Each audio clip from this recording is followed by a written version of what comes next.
in lagu qabto xarumaha lixda gobol ee waaweyn ee xisbiyada wadani iyo cid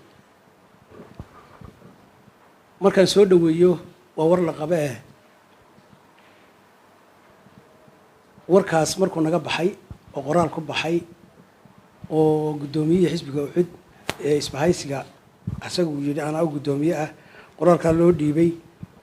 ee aanu kala tagnay yiri xagga iyagii baan ku qabanaynaa anagu wixii uu saxaafadeeda waxa hadlay guddoomiyihii hore xisbiga wadani cabdiraxmaan ciro waxaanu khilaafay goobtii loo xadiday ee Hargeysa oo goobo kale oo aan goobi ahayn buu yiri dadka taga wasiirka dakhliga uu ka daba hadlo wuxuu yiri goobtii loo xadiday oo Hargeysana la tagaya shanta gobolna la tagaya wardaada maqasheen dhaawac iyo dhimasho dhacday waxa sababay hadalka cabdiraxmaan ciro ku khilaafay go'aankii aan wada hadaladii ku gaadhnay ahaa lixda goobood ee xarumood loo yaqaano xarumaha dhexe ee xisbiyada oo mid walba deegaankeedii halka ku taala la calaamadiyay uu diiday oo itijaah kala siiyay mucaaridkii uu yidhi halkaa iyo halkaa taga khilaafka yimi ayaa keenay isku dhaca booliiska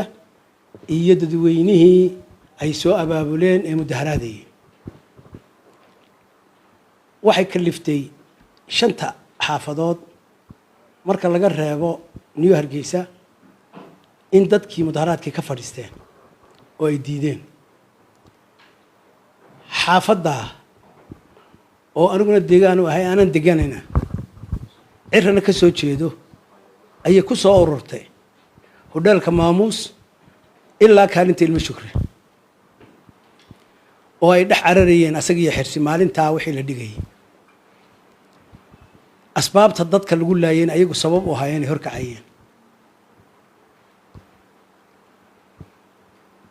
magaalada inteeda kale ma ogeen shanta gobol ee kale wax dhibi kamay dhicin marka laga reebo buuqii Hargeysa ka jiray markii Ceerigaabo laga ogaaday iyagoo mudaharaadkoodu silmiye u dhacay ee la yiraahdo Hargeysa waa la isku dilayaa ama mudaharaadadii iyo dawladdu way iska hor yimaadeen ina iyaguna dib guriga soo noqdeen oo shiid bilaabeen taana uu ku nafwaayay Ceerigaabo nin Uryaana oo agu go'aan oo wheelchair ku fadhiya oo aniga wasaaradayda shaqaalaheeda ahaa waxba teelaani ku dhacday magaalada Burcana sidaas la eeg ayaa waxa dhacday markii dadku ka soo noqday mudaharaadkii oo si wacan subaxnimadii u dhigeen maamulka gobolka ciidamada amniga si wacan loo abaabulay sidii mudaharaad sanwi loo abaabulay markii lagu soo noqday magaalada ee ziiriga la soo gaadhay ee telefoonadii cirriye uga direen xirsi halkan ay heleen ay yiraahdeen mudaharaad rabshado wada sameeya ayay cawaala suqaariya ilaa zero ka bilaabantay intaasuna jifa gaaraba adigta taas halkaa waxa kaaga cad mudaharaad faashila oo qoys qura ama deegaan yar oo qura oo muuqda mitiraysu jira ku soo ururay dadkii u dhashay intaana lagu leynayay ay doonayeen nimanka mudaharaadka soo abaabulay iyo booliisku in iska goor yimaadaan khasaarihii ka dhashay mudaharaadka wuxuu noqday 5 qof 3 Hargeysa ku dhinteen 3 isku caayilad bay ahaayeen deegaankan New Hargeysa aan deganahay bay ay ka dhacday ninna wuxuu ku dhintay booliiskii operation ku jiray 2 gaadho oo iska duqeeyay ayaa asagana ku dhacay oo ninkaasuna mudaharaad kuma jirin ka hore Ceerigaabana kuma jirin waxay ku soo ururtay khasaarihii goobtii ay hor kacayeen Cirriye xirsi ee Hargeysa oo 3 qof oo isku jifi ku dhinteen saacada markay waxa soo dhaceen dadkii waxa soo abaabulay farxay ka baxeen kuwii dhaawacmay kuwii dhintay midna may ogeyn xaaladooda annagoo mas'uuliyiinta qaranka ah khasab waxa nagu noqotay intaba inaanu ka war helno xaalkooda ogaano waxaanu dibadda u diro dhaawacooda halis yahay wax gudaha aanu ku ilaalino meydkii oo talaajada geeyno حتى واحد عضي دتك أهلية هاي دتك دنتين إن أنا لو تجين إن أنا تعزيدين مراد كلا لها دتك ضد لو ما أركيني وحلو أركي ده ديك لو تلقى لي مركي هربا ها إيد دنتا يإيد عوامة يحبذ اللابتو ودقة وكرسي الدنيا اللي بقاره أيها دتك أنا لما قيمينين قدرنا ما يراهن أنا كود دتك مدح دودية ومسؤولين تيرا هاي بداية أي كلام تودي قال لي وحنكو قال لي خير نمو وحنكو قال لي دولة نمو وحنكو قال لي قراب نمو وحوا كلام ما عليه وحنو يمي وحقال أنت وما خاتنا النوقع شوفوين كده كاسكر الشين كل يمادين صدق قربة أيان كشري أيقوا بدن كنت مية قارية أفرت مية قارية وغاشوا دي سرادنتي وحقرت كذا سعودي خساري دع دولة دي خساري نقاط داوعين دايا مالك ما أنت ميد كينا أنا أصن أي أرنتو هاي أرنتا دولة دي نقبيي مركي مدامة أنا نقول دجان وهاي ما شاء دجان هني اللي يقول إلا هي المدحوينها نقول بيي وحين لا يكون هذا مدحوينها يوسير دي أرنتا الله حل سالة بقى إن هوشة سوى نكسن يقال هول كلام وأن كنت دالي إن أن شرع اللو يجين سببته حكومة قوان بيقادت قوان كسوحها خسارها دعي لبتاع عدي كان ستة أسباب تدلهيد إن هذا الشرع قال هرجيو ما يتكون هلكي سياله عدو كعد هذا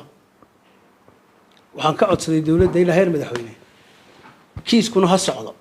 وأسبابته هي كيس كونه هالصعدين مدة قادنا ساي dadka dhaawaca iyo dadka dhintayna sidii inako dawladdoodii aan qaadano tiyadooda dhaawacooda aan qaadano aan ku dhayno dadku kamay dhiman mucaaradku kursigu ku fuulayay inako inaga dhinto shicibkeena madaxweynaha waan uga mahadnaqayaa wasiiradii aan golaha ku wada jiray ee shanta ahaa aan ka mid ahaana waan uga mahadnaqayaa waan wada qaadan waxa mahadnaqa nala qaba oo noogu mahadnaqay gudiyadii naloo soo diray salaadiinta lahaa oqaasha lahaa waxgaradka lahaa baxushariga lahaa waa tahay arrintaas waxay noo soo gabagabowday maalintii shalay mag aan hore dadka looga qaadan ayay dawladdu u baasgareysay ama ugu ballan qaaday dadkii dhintay aaskii oo wafaysan bay siisay dawladdu waxay kala dardaarantay oo aan mid ka ahaa in aan arrintaa dadka dhintay iyo dadka dhaawacmay aan la siyaasadayn dawladdu ilaa shirkaas markuu dhacay ilaa maanta aan hadlayo afkeeday ka gaabsatay wixii mucaaradku shubayay oo ogtiinoo xirsi wuxuu shubayay cid ugama jawaabin waxaa naga codsaday inaanaanu jawaabin odayaal isxilqaamay oo deegaanka New Hargeysa ah oo arkayseen hawsha inay dhex galaan ayaa markii xirsi hadlay yidhi ka daba hadlin waanu ka aqbalnay intaanu hawsha wanaag ka geli karaynay ayaanu ka galnay shalay amba bixii aan wadaasha ku kala baxnay arrintan horta marka hore waxaan annaka aasaynay dawladahan waxay naga codsadeen may ahrideedu ha aasato haddaba yaan la siyaasadayn haddii la siyaasadeeyo arrintaas waxay idinka gelaysaa meel xun ama khatar bay idinku noqonaysaa oo annaku moydkaama doonin inaanu siyaasadayno inaanu ku baayactanno inaanu cid ku xumayno inaanu sharaf kale ku doonno xumaa iyo saman midna dadkiina kale ka ilaashada waaye shalay galabtii waxaa ogeedeen guddoomiyihii hore xisbiga mucaaradka ah ee waddani in uu hadlay facebookiisana dhigay hayse soo abaabuleen xisbigii waddani iyo wixii la halmaalaa mujaahidiin baa inaga dhimatay mujaahidiintiinii kalena weerca soo xidha kaalaya qaab mudaharaad lagu mudaharaadaya haddana meydkii oo kicin dambe oo dadweyne lagu samaynayo halkan waxaa fadhiya diijigii wasaaradda reer guuraaga oo asaguna jifadaa ah wax ka dhinteen labadeedaa dowladda aada uga shaqaynaynaa hawsha ballantaasaan soo qaadnay waxaanu dadweynaha u sheegaynaa 7 casho 6 cashay dadku mootanaayeen ma khamiistii ilaa arbaco maanta ah mucaaradku inaanu meydkaasi soo dul taagin ehelyadoodana aan